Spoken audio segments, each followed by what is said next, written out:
announced that it's going to restrict the navigation of foreign military and official ships in some parts of the Black Sea.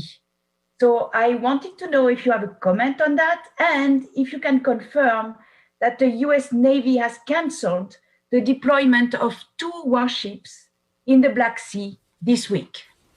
Thanks, Sylvie. We're aware that Russia has announced its intention to block foreign naval ships and state vessels in the Kerch Strait, the Sea of Azov, and parts of the Black Sea through October, citing what they say are Russian military exercises. Russia has a history of taking aggressive actions against Ukrainian vessels and impeding international maritime transit in the Black Sea, particularly near the Kerch Strait. This would be just the latest example of its ongoing campaign to undermine and destabilize Ukraine. We call on Russia to cease its harassment of vessels in the region and reverse its buildup of forces along Ukraine's border and occupied Ukraine. We reaffirm our unwavering support for Ukraine's sovereignty and territorial integrity within its internationally recognized borders extending to its territorial waters.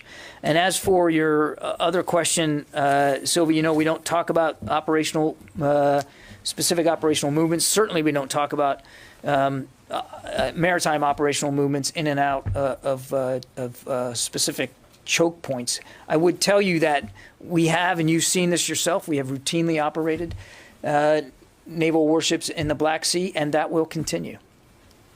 Well, the Turks have been speaking about your plans to deploy these 2 ships in the Black Sea. So that's why they have been speaking about it publicly. That's why I wanted to have a confirmation. Sylvia, it's a fair question, and we've seen those statements, but these are our naval assets to speak to, and we simply don't talk about hypotheticals, and we don't speculate about future operations. We have, in the past, operated vessels, Navy vessels in the Black Sea, and I suspect that that will continue going forward. And when we can talk about that, we will, but I'm not going to speculate about these reports coming out of Turkey. Yeah, go.